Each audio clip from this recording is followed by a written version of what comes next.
প্ৰধানমন্ত্ৰী ডাঙৰীয়াৰ নেতৃত্বত আজি অসমে নতুন দিগন্তলৈ বাট বুলিছে আৰু তাৰ লগে লগে এইগৰাকী প্ৰধানমন্ত্ৰী যোনে অসমৰ সাংস্কৃতিকো ৰক্ষণাবেক্ষণ দিছে, উদ্যোগীকৰণ হৈছে, উন্নয়ন হৈছে, বিকাশ হৈছে, লগতে তেখেতে আমাৰ সংস্কৃতিক আগুৱাই লৈ গৈছে।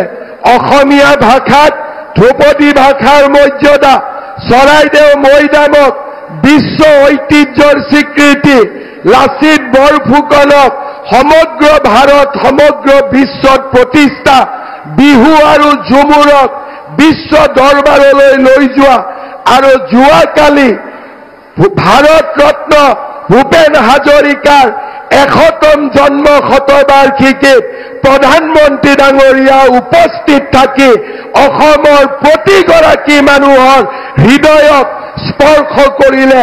আমি প্ৰধানমন্ত্ৰী ডাঙৰীয়াক ধন্যবাদ জনাইছো। শ্ৰদ্ধাৰ ৰাইজ, আজি দিনটো আমাৰ বাবে আনন্দৰ দিন। কেইদিনমান পিছতে মই বিশ্বাস কৰোঁ গোলাঘাট আৰু আমাৰ গহপুৰক সংলগ্ন কৰি ব্ৰহ্মপুত্ৰৰ ওপৰত আমি সুৰংগও নিৰ্মাণ কৰিব পাৰিম আৰু নামৰূপত আমি সাৰ কাৰখানাৰ কামো আগবঢ়াব পাৰিম। খাৰুৱা তেল অসমত প্ৰথম উৎপাদন হৈছিল। আজি নুমলীগড় শোধনাগাৰৰ বাবে সম্প্ৰসাৰণৰ বাবে আমাক যদি খাৰুৱা তেলৰ প্ৰয়োজন আৰু সেই খাৰুৱা তেল অসমত যদি নাইও, তাক আমি বিদেশৰ পৰা লৈ আহিও নুমলীগড় শোধনাগাৰক আমি প্ৰাণৱন্ত কৰিম, জীৱন্ত কৰিম। সেই প্ৰতিশ্ৰুতি অনুসৰি 26,000 কোটি টকা ব্যয় কৰি উৰিষ্যাৰ পাৰাদ্বীপৰ পৰা শোধনাগাৰৰ বাবে তেল আনি প্ৰধানমন্ত্ৰী নৰেন্দ্ৰ মোদী ডাঙৰীয়াই নুমলীগড় শোধনাগাৰক এক নতুন জীৱন দিলে, এক নতুন প্ৰাণ দিলে। আজি অসমৰ মানুহে বিশ্বাস কৰিব টান পাব, আজি 3 মিলিয়ন মেট্ৰিক টনৰ পৰা 9 মিলিয়ন মেট্ৰিক টনলৈ নুমলীগড় শোধনাগাৰ সম্প্ৰসাৰণ হৈছে আৰু ইয়াৰ অধিকাংশ তেল পাৰাদ্বীপৰ পৰা, উৰিষ্যাৰ পাৰাদ্বীপৰ পৰা ডাঙৰ পাইপলাইন বহুৱাই নৰেন্দ্ৰ মোদী ডাঙৰীয়াই গোলাঘাটলৈ, নুমলীগড়লৈ লৈ অহা ব্যৱস্থা কৰিছে, যি আমি কেতিয়াও ভাবিব পৰা নাছিলো, কেতিয়াও চিন্তা কৰিব পৰা নাছিলো। এদিন আমি অসমে ভাৰতক তেল দিছিলে আৰু যেতিয়া আজি অসমৰ প্ৰয়োজন হ'ল, মোদী ডাঙৰীয়াই উৰিষ্যাৰ পৰা তেল আনি অসমত এই শোধনাগাৰক জীৱন্ত কৰিলে, প্ৰাণৱন্ত কৰিলে। মই নৰেন্দ্ৰ মোদী ডাঙৰীয়াক কৃতজ্ঞ অসমবাসী ৰাইজৰ হৈ অভিনন্দন জনাইছো।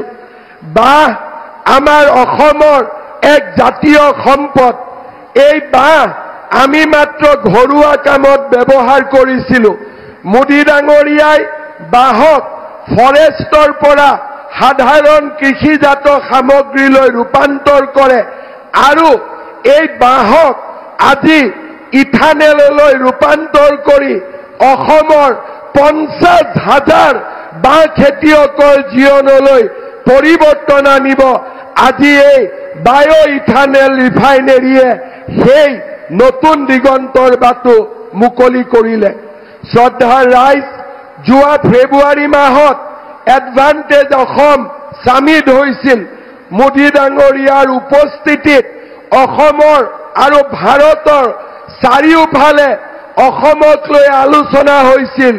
বন্ধৰ নহয়, পিকেটিঙৰ নহয়, আন্দোলনৰ নহয়, অসমক কেনেকৈ উদ্যোগিক ৰাজ্য হিচাপে ৰূপান্তৰ কৰিব পাৰি তাৰ আলোচনা হৈছিল আৰু অসমে 5 লাখ কোটি টকাৰ বিনিয়োগৰ চুক্তি স্বাক্ষৰ কৰিছিল, যাৰ নেকি 1.5 লাখ কোটি টকা ইতিমধ্যে আমি ধৰাতললৈ আনিবলৈ সক্ষম হৈছো।